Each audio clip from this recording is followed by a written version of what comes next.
Bonjour à tous. Donc, dans la continuité de notre premier webinaire réalisé en mars dernier, et pour poursuivre nos échanges sur les thématiques dans lesquelles l'agence s'investit, nous vous proposons aujourd'hui avec Marion Banis, chargée d'études en économie et statistique, de vous dresser un peu le portrait de vos territoires et notamment autour d'un outil que l'on met en place directement sur le site de l'agence. Elle va donc vous expliquer l'utilisation de cet outil qui va vous permettre d'obtenir des données statistiques donc, qui viennent d'être mises à jour sur votre territoire. Je laisse donc la parole à Marion. Merci. Donc voilà, je suis Marion Banis de l'agence Urbanisme et comme vient de le préciser Charlotte, je vais vous présenter un outil que l'on fait depuis plusieurs années et que certains connaissent déjà, qu'on appelle le portrait statistique des territoires. Donc c'est des territoires du Var. Là, c'est vraiment pour vous expliquer le contenu du document, où est-ce qu'on peut le trouver et de vous donner un peu toutes les possibilités avec. Donc, normalement, vous avez peut-être reçu par mail un exemplaire sur le département du Var. Je ne peux pas forcément l'afficher là, sinon ça ne va pas être évident. J'ai mis la caméra Nissan, tu peux parler.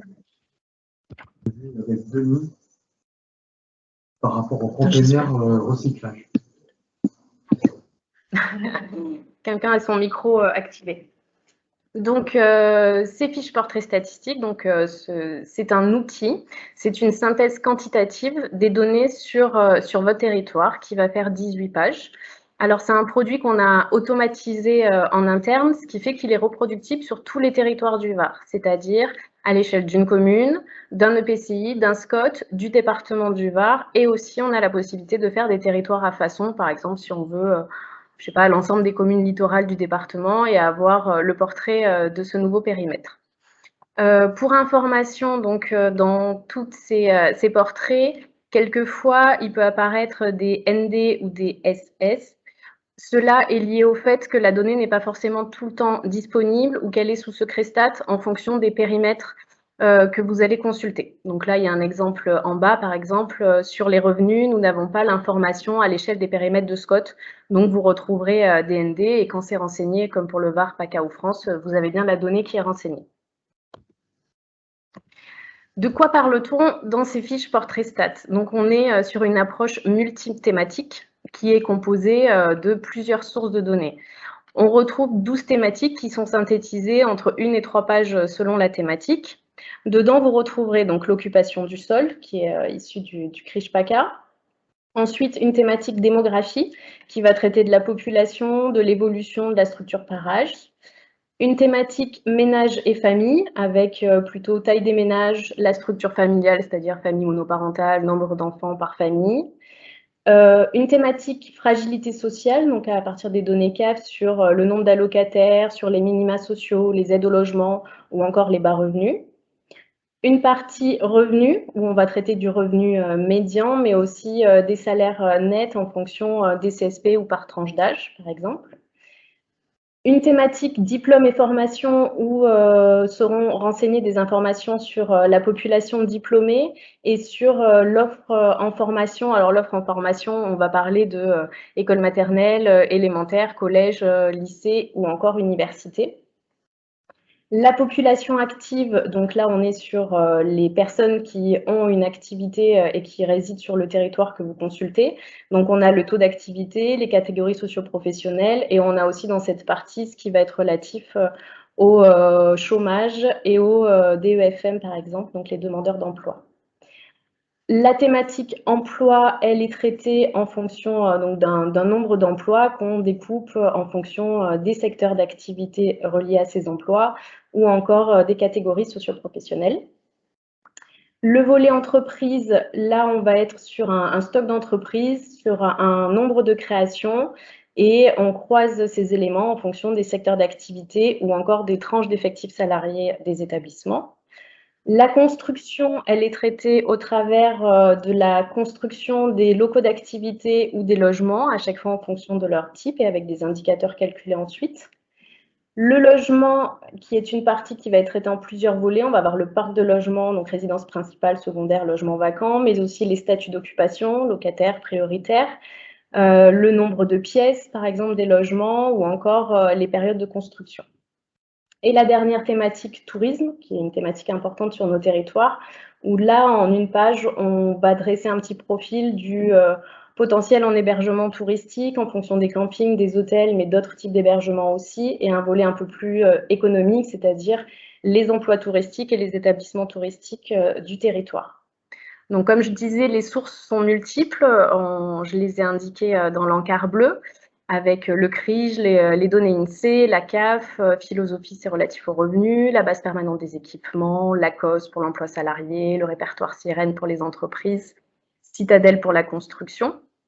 Et ce qu'il faut savoir, c'est qu'on ne traite dans ces portraits-là que de données qui sont soit en open source, soit qu'on a en convention, pour qu'elles puissent être libres d'accès et qu'on ait le droit de les traiter et de les diffuser largement. La seule contrainte qu'on a, c'est qu'on doit disposer de la donnée à une échelle fine, c'est-à-dire à l'échelle de la commune, pour qu'après, ensuite, nous, on puisse agréger les informations pour pouvoir vous mettre à disposition les portraits sur des territoires d'échelle EPCI, SCOT ou autres. La constitution donc, de ces fiches portraits statistiques, donc là c'est un exemple d'une page sur l'emploi au lieu de travail sur le SCOT de la Dracénie, donc on voit indiqué dans le bandeau orange. Donc pour chacune des thématiques, vous allez retrouver un ou plusieurs tableaux, comme là vous retrouvez donc un tableau sur la qualification des emplois, où on a le maximum d'informations qui nous paraît utile à synthétiser sur une thématique. Donc là, vous avez les volumes d'emploi selon les qualifications, selon plusieurs millésimes, ce qui permet d'avoir des évolutions et qui est quand même intéressant à suivre dans le temps. Et ensuite, vous avez, donc là, c'est la structure, donc la répartition des emplois en fonction des qualifications, et la même information pour des territoires d'échelle supérieure. Donc là, vu qu'on est sur un portrait du SCOT, vous avez en référence l'information à l'échelle du département du Var, de la région PACA et de la France. Quand vous êtes sur un portrait à la commune, vous avez en territoire de référence en plus le SCOT d'appartenance, enfin, où la commune appartient, de la commune qui appartient. Vous avez ensuite des illustrations graphiques pour synthétiser un peu les informations, donc soit issues directement du tableau qui est affiché, soit en complément. Donc par exemple, là on peut voir tout en bas de l'illustration, on a un graphique en courbe qui permet d'avoir une évolution de l'emploi salarié privé entre 2014 et 2019, donc sur le territoire qu'on regarde, c'est-à-dire le SCOT de la Dracénie en orange, et ensuite vous avez la courbe pour le département du Var et pour la France afin de pouvoir voir dans quelle mesure l'évolution est spécifique à votre territoire ou si elle suit la même trajectoire que des échelles plus régionales ou nationales.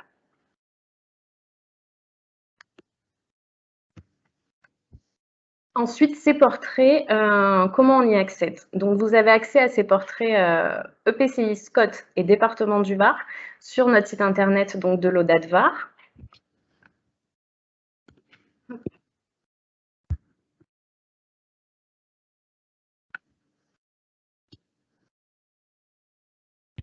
Donc, pour vous montrer où est-ce que vous pouvez trouver ces portraits, donc quand on se connecte sur notre site internet, dans l'onglet ressources, vous avez 4 catégories. Donc, la partie chiffres clés va concerner les portraits statistiques des territoires. Quand on descend, vous arrivez soit sur une carte qui vous donne les découpages dont SCOT, EPCI ou du département. Et ensuite, sur le bandeau à gauche, vous avez la liste des 12 EPCI du Var, des 8 SCOT. Et ensuite, vous avez le Var où vous pourrez accéder par thématique aux données. Par exemple, si vous souhaitez y accéder par la carte, en cliquant sur le nom du territoire, donc je prends Lac et Gorges du Verdon, hop, vous arrivez directement sur la fiche portrait statistique du territoire. Donc, vous retrouvez en haut, bien sûr, le nom du territoire que vous avez recherché. Et ensuite, je ne vais pas rentrer dans le détail de chacune des pages, mais voilà, vous pouvez naviguer et vous avez accès aux 18 pages du document. Vous avez donc un autre accès possible qui est celui sur les bandeaux du côté. Donc, si je prends le PCI, voilà, par exemple, si je prends la métropole, donc pareil, vous accédez au tableau de bord avec une petite synthèse sur les dernières données disponibles. Et vous avez le même portrait exactement sur le territoire que vous avez sélectionné. Pour la partie le Var en thématique, c'est le portrait du territoire du Var, mais qu'on a découpé, c'est-à-dire que si vous cliquez par exemple sur ménage et famille, vous accédez uniquement à la feuille qui va concerner les indicateurs au travers des tableaux et des graphiques sur la thématique choisie dans le département du Var.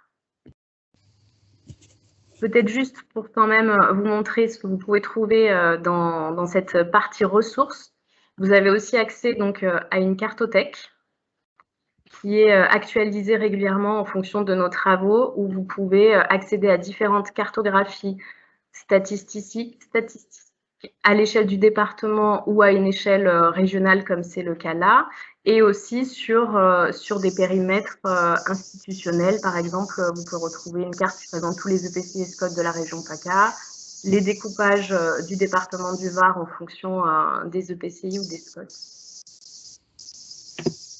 Une partie photothèque, où là, vous retrouvez le Var en images en fonction de grandes thématiques qui sont établies. Donc, bon, on va en prendre une. Voilà, si vous prenez mer et littoral, vous aurez accès à des photos que vous pourrez télécharger. Et le dernier volet, c'est le volet documentation. Donc là, vous retrouverez non pas nos publications qui sont dans la partie nos publications, mais des documents ressources que l'on trouve important de vous mettre à disposition sur ce site internet.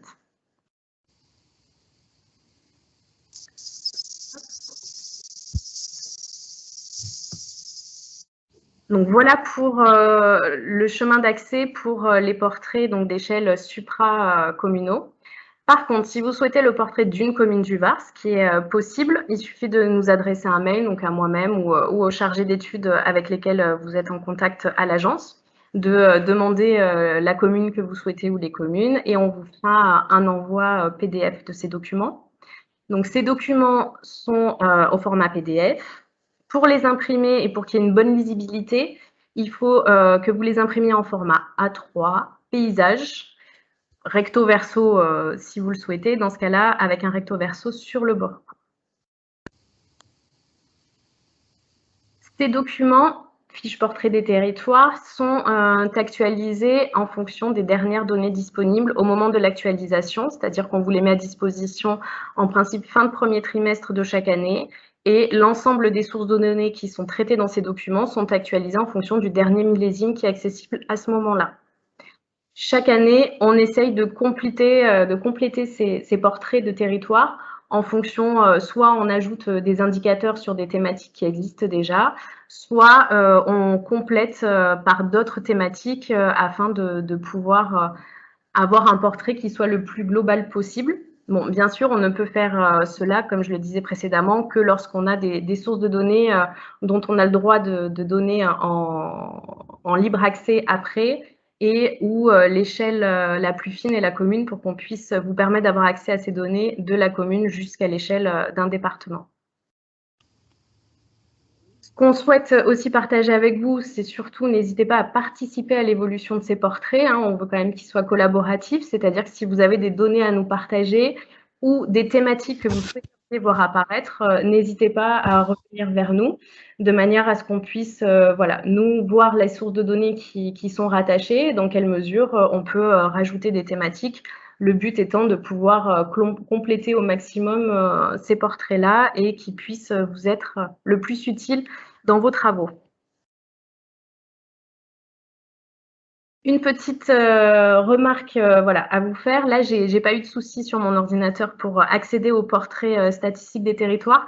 Néanmoins, on a quelques travaux en ce moment sur notre site internet pour encore une dizaine de jours au maximum. Donc, lorsque vous faites le chemin comme je l'ai fait, que vous cliquez sur ressources et que vous allez dans les chiffres clés, en essayant de télécharger un portrait, il se peut que ce message-là apparaisse.